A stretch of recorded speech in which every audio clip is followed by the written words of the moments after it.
UP के शाहजहांपुर से आई है बड़ी खबर। यूपी के शाहजहांपुर में दो पक्षों के बीच झड़प का मामला है।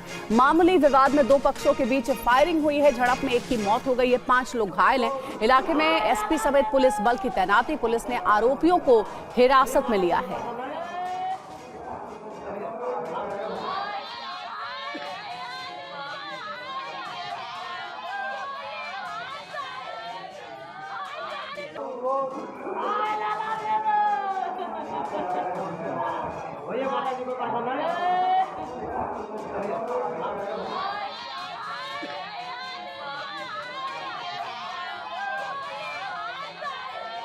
देखिए, ये थाना कांट क्षेत्र के अंतर्गत लालपुर गांव है। तो वहाँ पे आज 7 बजे एक फायरिंग की और लड़ाई झगड़े की सूचना प्राप्त हुई थी। तुरंत से वहाँ पर थाना पुलिस और हमारे जो भी अधिकारी हैं और मेरे द्वारा मौके पर जाकर देखा गया, बात की गई। बाय द टाइम जिस पक्ष की गोली लगी थी उसमें अनुराग सन ऑफ अरविंद है, जो कि अस्पताल में जब उसको लाया गया तो एक्सपायर कर गया था। उसके अलावा जो विपिन और महेश हैं वो दोनों घायल हैं। उन दोनों का इलाज यहाँ पे जिला अस्पताल में चल रहा है। और जो दूसरा पक्ष है उसके भी 3 लोग हैं जो कि घायल हैं। इनका नाम नीरज, अनिल और मीना कुमारी है, जो कि अस्पताल में उनका भी इलाज चल रहा है। अभी तक जो इस बात सामने आई है, जो लोगों से बात की गई है कि सडन प्रोवोकेशन पे दोनों पक्षों के बीच में लड़ाई हुई है। लड़ाई का जो एग्जैक्ट कारण है उसके बारे में हमारी जो टीम है वो लगी हुई है। खबर महाराष्ट्र से है। महाराष्ट्र के नासिक में रिहायशी बिल्डिंग में तेंदुआ घुसने से लोग दहशत में हैं। कई घंटों से तेंदुए को पकड़ने की कोशिशें की जा। तस्वीरें नासिक के चुन्नर तहसील के अले फाटा की हैं, जहां रात के समय एक इमारत में तेंदुआ घुस आया। तेंदुए घुसने की खबर से अफरा तफरी मच गई। इस बीच तेंदुआ कुछ घरों में घुसने की कोशिश भी करता नजर आया।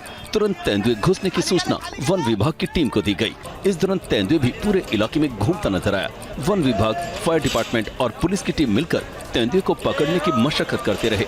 तेंदुए के हमले में 2 लोगों के घायल होने की भी खबर है। रात के अंधेरे में तेंदुए को पकड़ने में काफी मुश्किल आई। फिलहाल तेंदुआ पकड़ा नहीं जा सका है। मध्य प्रदेश के कटनी में कल देर रात भीषण आग लग गई। कैसे लगी आग, जानने के लिए देखिए हमारी ये रिपोर्ट। तस्वीरें कटनी में रेलवे यार्ड की हैं, जहां रेलवे के इलेक्ट्रिक लोको यार्ड में भीषण आग लग गई। हादसा रात करीब 11 बजे हुआ। सूचना पाकर फायर ब्रिगेड की 4 गाड़ियां मौके पर पहुंची और घंटों आग बुझाने की कोशिशें होती रही। यार्ड में पुराना सामान रखा था, जिसमें आग तेजी से फैल गई। आग कॉटन, इसमें जो वेस्ट मटेरियल रहता है ये कॉटन रहता है, रुई, और इसको सफाई में यूज़ करते हैं। उसमें गर्मी की वजह से आग लग गई। डेंजर स्थिति में कुछ भी नहीं है अभी। आग तो एक सभी अधिकारी हैं, जीआरपी है, आरपीएफ है, सभी लोग।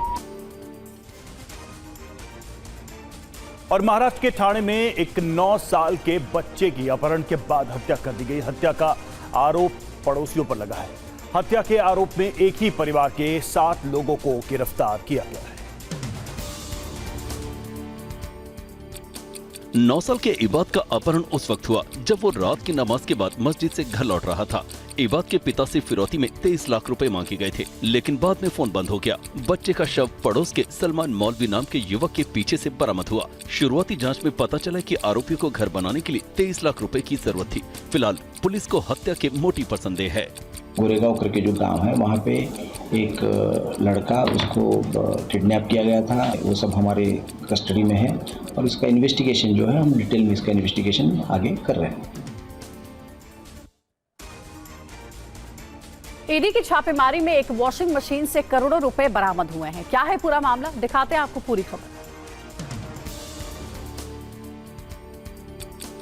ईडी की टीम ने दिल्ली, हैदराबाद, मुंबई, कुरुक्षेत्र और कोलकाता में मकरीनियन shipping and logistics private limited के ठिकानों पर छापेमारी की। छापेमारी के दौरान ईडी ने 2.5 करोड़ रुपए बरामद किए, जिसका एक हिस्सा वॉशिंग मशीन में छिपाया गया था। इसके अलावा आपत्तिजनक दस्तावेज, डिजिटल उपकरण भी मिले हैं, जिन्हें जब्त कर लिया गया।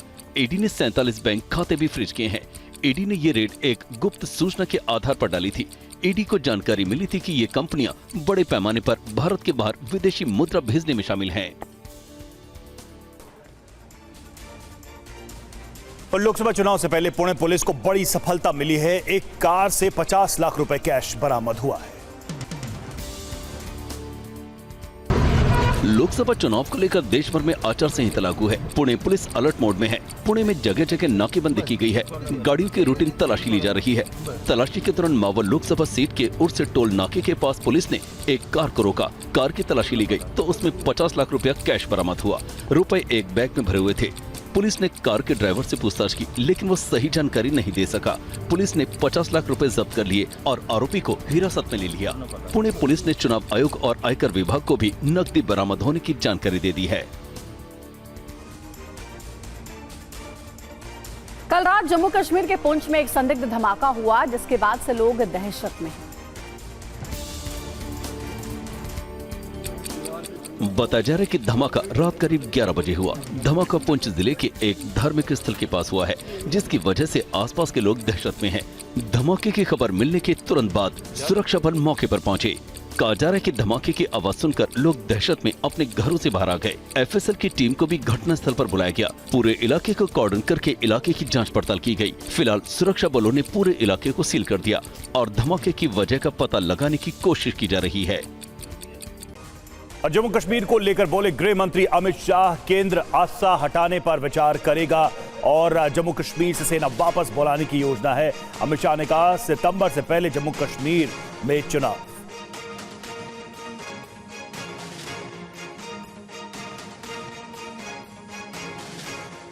तो आफ्सपा पर शाह का बयान सामने आया है। जम्मू कश्मीर से सरकार आफ्सपा हटाने पर विचार करेगी और पूर्वोत्तर राज्यों में 70% इलाके में आफ्सपा हटाकर जम्मू कश्मीर पूर्वोत्तर के लोगों की ये मांग थी इस कानून को हटाने की। अशांत क्षेत्रों में लोक व्यवस्था लागू करने के लिए आफ्सपा के तहत तलाशी, गिरफ्तारी, गोली चलाने की शक्ति है सेना को। तो इस कानून पर शाह ने बयान दिया है। सेना पर शाह ने क्या बोला वो भी हम आपको बता रहे हैं। जम्मू कश्मीर से सैनिकों को वापस बुलाने की योजना है। कानून व्यवस्था का जिम्मा जम्मू कश्मीर पुलिस पर छोड़ना। पहले जम्मू कश्मीर पुलिस पर भरोसा नहीं था, अब जम्मू कश्मीर पुलिस अभियान का नेतृत्व कर रही है। घाटी में चुनाव पर अमित शाह ने भी बयान दिया है। चुनाव को लेकर भी उन्होंने क्या कहा है वो भी जल्दी से आपको बताते हैं। सुप्रीम कोर्ट ने सितंबर से पहले चुनाव के निर्देश दिए। सितंबर से पहले विधानसभा चुनाव होंगे और पहली बार ओबीसी को सरकार ने आरक्षण दिया है। महिलाओं को 1/3 आरक्षण दिया गया है। पंचायत और निकायों में ओबीसी आरक्षण दिया गया है। जम्मू कश्मीर में SC/ST के लिए जगह बनाई गई है। पहाड़ियों को 10% आरक्षण दिया गया है और जम्मू कश्मीर में लोकतंत्र स्थापित करना पीएम का वादा है। यह अमित शाह ने कहा। लोकतंत्र केवल 3 परिवारों में सीमित नहीं रहेगा। पीओके के लोगों के लिए विशेष प्रावधान किए गए। और अगली खबर का रुख करें। संदेश खाली पीड़िता रेखा पात्रा से पीएम मोदी ने फोन पर बात की है। पीएम ने उन्हें फोन पर शक्ति स्वरूपा कहकर संबोधित किया।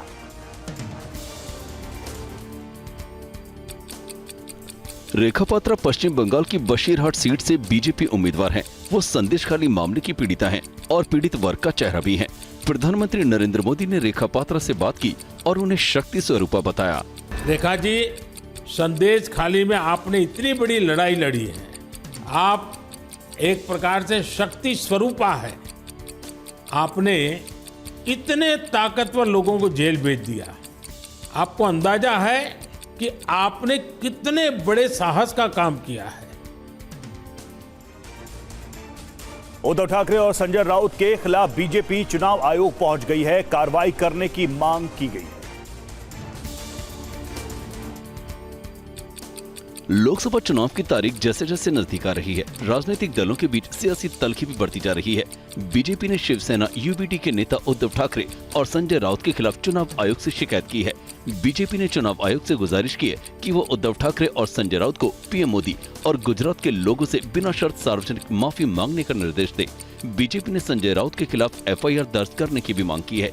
दरअसल महाराष्ट्र के बुल्ढाना में एक चुनावी रैली में संजय राउत ने पीएम मोदी के खिलाफ आपत्तिजनक टिप्पणी की थी। मध्य प्रदेश के लिए बीजेपी ने 40 स्टार प्रचारकों की लिस्ट जारी की है। लिस्ट में बीजेपी के किन नेताओं का नाम है, दिखाते हैं आपको रिपोर्ट।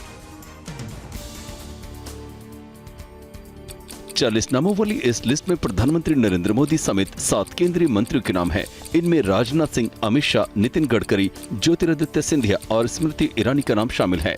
इसके अलावा बीजेपी शासित 6 राज्यों के मुख्यमंत्रियों का नाम भी बीजेपी के स्टार प्रचारकों की लिस्ट में शामिल है। प्रदेश सरकार के कई मंत्री और संगठन से जुड़े पदाधिकारियों को भी प्रचार का जिम्मा सौंपा गया है। हाल ही में कांग्रेस छोड़कर बीजेपी में शामिल हुए पूर्व केंद्रीय मंत्री सुरेश पचौरी को भी लिस्ट में जगह मिली है। और कांग्रेस ने उम्मीदवारों की एक और लिस्ट जारी की है। इस लिस्ट में 5 उम्मीदवारों के नाम हैं।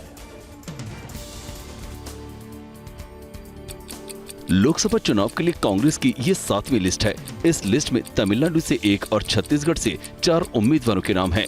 कांग्रेस ने छत्तीसगढ़ की सरगुजा सीट से शशि सिंह को उम्मीदवार बनाया है। रायगढ़ से मेनका देवी सिंह कांग्रेस उम्मीदवार के तौर पर चुनावी मैदान में है। बिलासपुर से देवेंद्र सिंह यादव को कांग्रेस ने टिकट दिया है। कंकेर से बीरेश ठाकुर को चुनाव का टिकट दिया गया है। तमिलनाडु की महिला दुतुरई लोकसभा सीट से एडवोकेट आर सुधा को टिकट दिया गया है। इससे पहले कांग्रेस ने 25 मार्च को अपनी छठी लिस्ट जारी कर 6 उम्मीदवारों के नाम का ऐलान किया था।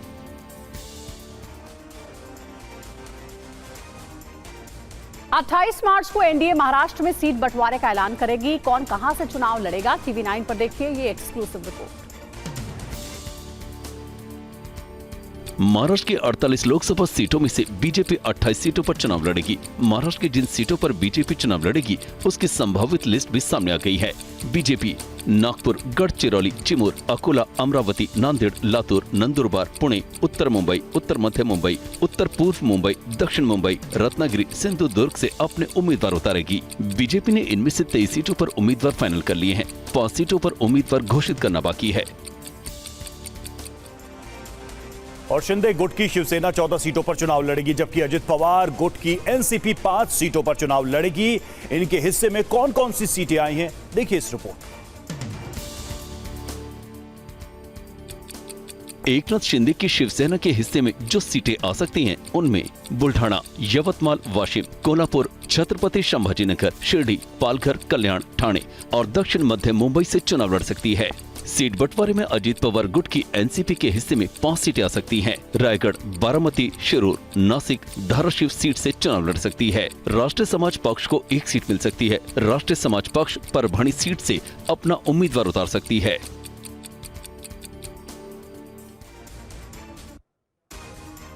शरद पवार ने आज अहम बैठक बुलाई है। बैठक में किन मुद्दों पर चर्चा होगी, देखिए रिपोर्ट। महाराष्ट्र में सीट शेयरिंग पर महाविकास आघाड़ी में पेच अभी तक फंसा हुआ है। कौन कितनी सीटों पर चुनाव लड़ेगा ये अभी तक साफ नहीं हो पाया है। इस बीच शरद पवार ने एनसीपी की संसदीय बोर्ड की बैठक बुलाई है। ये बैठक प्रदेश एनसीपी के दफ्तर में सुबह 11 बजे होगी। शरद पवार के नेतृत्व में होने वाली इस बैठक में चुनावी रणनीति पर चर्चा की जाएगी। एनसीपी की बैठक से पहले कांग्रेस नेता बाला साहेब थोराट ने शरद पवार से उनके आवास पर मुलाकात की। दोनों नेताओं के बीच महाराष्ट्र में सीट बंटवारे को लेकर चर्चा हुई। और बिहार में इंडिया फ्रंट में सीट बंटवारे का फॉर्मूला तैयार हो चुका है। कल पटना में सीट बंटवारे का ऐलान हो सकता है। दिल्ली में कांग्रेस नेता मुकुल वासनिक के घर तेजस्वी यादव और केसी वेणुगोपाल की बैठक हुई। बैठक में दोनों पार्टियों के बीच सीट बंटवारे को लेकर सहमति बन गई। सूत्रों के मुताबिक बिहार में कांग्रेस 9 सीटों पर चुनाव लड़ सकती है। आरजेडी पहले कांग्रेस को 6 से ज्यादा सीटें नहीं देना चाहती थी, लेकिन बातचीत के बाद सीटों पर सहमति बन गई। लेफ्ट पार्टियां, कांग्रेस पार्टी, आरजेडी पार्टी मिलकर के आगामी चुनाव साथ लड़ेगी और सीटों की जहां तक बात है, सबको सम्मानजनक सीटें जो है मिल रही हैं। ममता बनर्जी पर अभद्र टिप्पणी करके दिलीप घोष फंस गए हैं। बीजेपी आलाकमान ने उनसे जवाब मांगा है। গিয়ে গোয়াতে বলেন আমি গোয়ার মেয়ে, ত্রিপুরায় আমি ত্রিপুরার মেয়ে, हमारे बाप तो ठीक करो, जातर में हाँ ठीक है। दिलीप घोष के इस बयान को लेकर बीजेपी के शीर्ष नेतृत्व ने भी नाराजगी जताई है। पार्टी ने घोष के बयान को अशोभनीय, असंसदीय और पार्टी की परंपरा के खिलाफ बताते हुए उनसे स्पष्टीकरण मांगा है। टीएमसी ने भी दिलीप घोष के आपत्तिजनक बयान को लेकर चुनाव आयोग से शिकायत कर सख्त कार्रवाई की मांग की है। इस तरह का वक्तव्य हमारे देश के परंपरा में महिलाओं के प्रति हमने कभी नहीं सुना। और दिल्ली हाईकोर्ट आज सीएम केजरीवाल की याचिका पर सुनवाई करेगा, जिसमें उन्होंने अपनी गिरफ्तारी और ट्रायल कोर्ट के आदेश को चुनौती दी। न्यायमूर्ति स्वर्ण कांता शर्मा की पीठ आज मामले की सुनवाई करेगी। केजरीवाल ने अपनी याचिका में ट्रायल कोर्ट के उन 28 मार्च तक ईडी रिमांड पर भेजने के आदेश को भी चुनौती दी है। अरविंद केजरीवाल की ईडी रिमांड कल ही खत्म होने जा रही है। सुनवाई के बाद आज पता चलेगा कि सीएम केजरीवाल को राहत मिलेगी या नहीं। केजरीवाल ने 23 मार्च को ही हाईकोर्ट से अपनी याचिका पर तत्काल सुनवाई की अपील की थी, लेकिन कोर्ट ने तुरंत सुनवाई से इनकार करते हुए केस को सुनवाई के लिए 27 मार्च की तारीख तय की थी। सीएम अरविंद केजरीवाल की गिरफ्तारी के खिलाफ आज वकील भी विरोध प्रदर्शन करेंगे। 30 सेकंड में देखिए पूरी खबर। आम आदमी पार्टी की लीगल सेल ने आज जिला अदालतों में विरोध प्रदर्शन करने का फैसला किया है। आज दोपहर करीब 12:30 बजे 30 हजारी, कड़कड़डूमा, साकेत, द्वारका कोर्ट और पटियाला हाउस कोर्ट में मुख्यमंत्री की गिरफ्तारी के खिलाफ विरोध प्रदर्शन किया जाएगा। दिल्ली की सभी कोर्ट के अंदर एक बड़ा प्रदर्शन करेंगे। अपनी अपनी कोर्ट में हम 12:30 बजे इकट्ठा होंगे और जोरदार प्रदर्शन करेंगे। हम केजरीवाल जी के साथ खड़े हैं। केजरीवाल जी के साथ जो ज्यादती हो रही है उसके लिए हम कोर्ट में भी और रोड पर भी अपनी आवाज उठाएंगे। और बीजेपी ने दिल्ली में संवैधानिक संकट पर दिल्ली विधानसभा में चर्चा की मांग की है। तस्वीरें गोंडा विधानसभा की हैं, जहां विधायक अजय महावर ने अपने समर्थकों के साथ केजरीवाल के पुतले के साथ विरोध प्रदर्शन किया और फिर पुतला जलाकर उनके इस्तीफे की मांग की। अजय महावर दिल्ली बीजेपी विधानमंडल विंग के मुख्य सचेतक भी हैं, जिन्होंने केजरीवाल की गिरफ्तारी के बाद दिल्ली में संवैधानिक विघटन पर चर्चा की मांग को लेकर एक अल्प सूचना चर्चा प्रस्ताव पेश किया है, जिसका बीजेपी विधायक मोहन सिंह बिष्ट और जितेंद्र महाजन ने समर्थन किया है। सत्ता लोलुपता, कुर्सी से चिपकना उनका जा ही नहीं रहा है। उन्होंने जितने बयान दिए उससे उलट काम किए। आम आदमी पार्टी ने फैसला किया है कि केजरीवाल सीएम पद से इस्तीफा नहीं देंगे और मंत्री विधायक जेल से ही उनके आदेश लेते रहेंगे। तस्वीरें दिल्ली के ग्रेटर कैलाश की हैं, जहां सौरभ भारद्वाज के नेतृत्व में आम आदमी पार्टी के कार्यकर्ताओं ने थाल बचाओ अभियान के जरिए केजरीवाल की रिहाई की मांग की। आम आदमी पार्टी ने 31 मार्च को दिल्ली के रामलीला मैदान में विरोध रैली करने जा रही है। पार्टी आज और कल विधायकों और पार्षदों के साथ क्षेत्रीय स्तर की बैठक करेगी। दिल्ली में करीब 14,000 बूथ हैं। प्रत्येक बूथ से 10 लोगों को 31 मार्च को रामलीला मैदान पहुंचाने का लक्ष्य रखा गया है।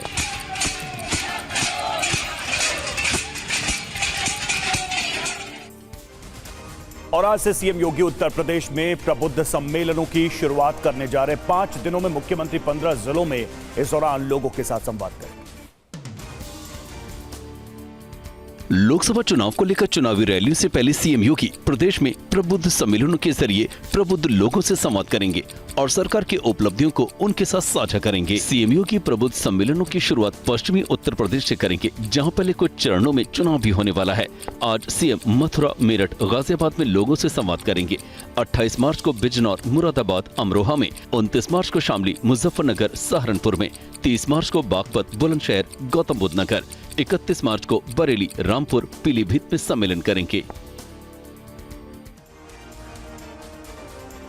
और आज रामपुर में नामांकन दाखिल करने का आखिरी दिन है। इस बीच रामपुर में समाजवादी पार्टी कार्यकर्ताओं ने लोकसभा चुनाव के बहिष्कार का ऐलान किया है।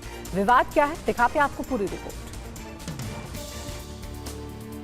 पिछले दिनों सीतापुर जेल में अखिलेश से मुलाकात के दौरान आजम खान ने अखिलेश से रामपुर सीट से चुनाव लड़ने की गुजारिश की थी, जिस पर अखिलेश यादव का कोई जवाब नहीं आया। जिसके बाद रामपुर में समाजवादी पार्टी के जिला अध्यक्ष, विधायक और पार्टी कार्यकर्ताओं की मीटिंग में लोकसभा चुनाव के बहिष्कार का ऐलान कर दिया गया। अभी हमारा ये विश्वास लौट के नहीं आया है कि रामपुर के लोगों के साथ ज्यादती हम होते हुए नहीं देखना चाहते, फिर ज्यादती नहीं होगी, ऐसा हमारा विश्वास नहीं बन पाया अभी। और मुरादाबाद लोकसभा सीट से समाजवादी पार्टी के उम्मीदवार और मौजूदा सांसद एसटी हसन का टिकट कटने की खबर है, जिसके बाद उनके समर्थक भड़के हुए हैं। मुरादाबाद से एसटी हसन ने समाजवादी पार्टी उम्मीदवार के रूप में नामांकन भी भर दिया था, लेकिन अब खबरें हैं कि आजम खान के दबाव में उनका टिकट काटकर रुचि वीरा को दे दिया है। टिकट कटने की खबरों को लेकर एसटी हसन के समर्थक भड़के हुए हैं। एसटी हसन के समर्थकों ने मुरादाबाद में रुचि वीरा का पुतला जलाकर अपने गुस्से का इजहार किया। खबर है कि आज ही रुचि वीरा नामांकन भी दाखिल करने जा रही हैं। आजम खान साहब के इशारों पे सारे काम हुए हैं। अखिलेश जी ने, आप खुद सोचिए, अखिलेश जी ने जब डॉक्टर स्टेशन जैसी शख्सियत को टिकट दे दिया, उसके बाद क्यों काटा गया, किसके इशारे पे काटा गया? इधर राहुल गांधी को आज कोर्ट में पेश होने का आदेश दिया गया है। किस मामले में उन्हें तलब किया गया है, दिखाते हैं आपको पूरी खबर। झारखंड की चाईबासा की एमपी एमएलए कोर्ट ने कांग्रेस के पूर्व अध्यक्ष राहुल गांधी की मुश्किलें बढ़ा दी हैं। कोर्ट ने उन्हें आज कोर्ट में हाजिर होने का आदेश जारी किया है। जिस मामले में उन्हें कोर्ट में तलब किया गया है वो 6 साल पुराना है। 2018 में बीजेपी पर टिप्पणी के बाद बीजेपी नेता प्रताप कटियार ने राहुल गांधी के खिलाफ मामला दर्ज कराया था। विशेष अदालत ने 6 वर्ष पुराने इसी मामले में राहुल गांधी को तलब किया है। राहुल के वकील ने कोर्ट से उनकी पेशी से छूट की मांग की थी, जिसे कोर्ट ने खारिज कर दिया था। और लुधियाना से कांग्रेस सांसद रवनीत बिट्टू बीजेपी में शामिल हो गए हैं, जिसे कांग्रेस के लिए बड़ा झटका माना जा रहा है। देखेंगे कि एक नया इनकलाब लुधियाना के अंदर होगा। ये हमारे लिए अपॉर्चुनिटी है, कोई बड़ी बात नहीं है बिट्टू का जाना। लोगों के जाने का हमें पहले अफसोस हुआ, मगर इनके जाने का नहीं हुआ। इससे तो हमें बहुत, मैं समझता हूँ, शांति आई। इनके जाने से शांति आई है। लोग पहले ही समझते थे कि इसको कैसे इसको जवाब दे दिया जाए, तो हमें तो ये मौका भी नहीं मिला। खुद ही भागकर छोड़ गया, बहुत अच्छा हो गया, चला गया।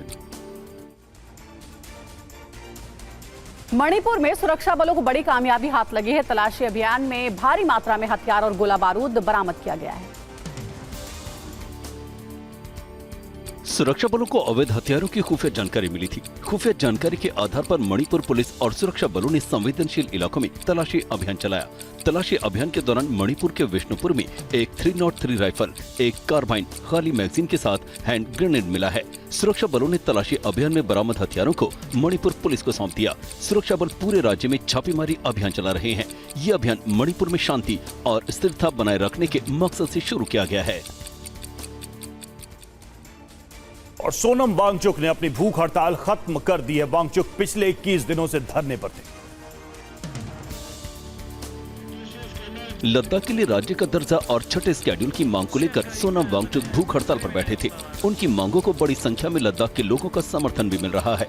6 मार्च को उन्होंने अनशन शुरू किया था और 21 दिन बाद अनशन खत्म कर दिया। इस दौरान वो सिर्फ नमक और पानी का ही सेवन कर रहे थे। अनशन खत्म करने के बाद सोनम वांगचुक ने कहा कि उनकी लड़ाई जारी रहेगी। अनशन के आखिरी दिन सोनम वांगचुक ने एक वीडियो भी जारी किया और सरकार पर उनकी मांगों की अनदेखी करने का आरोप लगाया। और सीएम केजरीवाल की गैर मौजूदगी में आज दिल्ली विधानसभा का विशेष सत्र बुलाया गया, जिसमें किन मुद्दों पर चर्चा होगी, आइए जानते हैं। आज विधानसभा के विशेष सत्र में दिल्ली में स्वास्थ्य सेवाओं को लेकर चर्चा की जाएगी। स्वास्थ्य मंत्री सौरभ भारद्वाज ने मुख्य सचिव को आदेश दिया है कि वो सभी अस्पतालों और मोहल्ला क्लिनिक में मुफ्त दवाइयों और मुफ्त टेस्ट की स्थिति पर रिपोर्ट दे। साथ ही कहा गया कि अगर मुफ्त दवा की कमी हो तो उसको ठीक करने की कार्य योजना के साथ आए। सुनिश्चित किया जाए कि सभी अस्पतालों में, मोहल्ला क्लिनिकों में सारी दवाइयाँ और सारे टेस्ट मुफ्त मिले और उनकी उपलब्धता कम ना हो। और एक बड़ी खबर अमेठी रायबरेली को लेकर कांग्रेस से टीवी 9 की एक्सक्लूसिव खबर है। जी हां, कांग्रेस की केंद्रीय चुनाव समिति की बैठक आज कांग्रेस सीईसी में अमेठी रायबरेली पर चर्चा नहीं। गांधी परिवार को चुनाव में उतारने पर चर्चा नहीं। राज्य इकाई चाहती है गांधी परिवार लड़े चुनाव। गांधी परिवार पर अध्यक्ष करेंगे फैसला।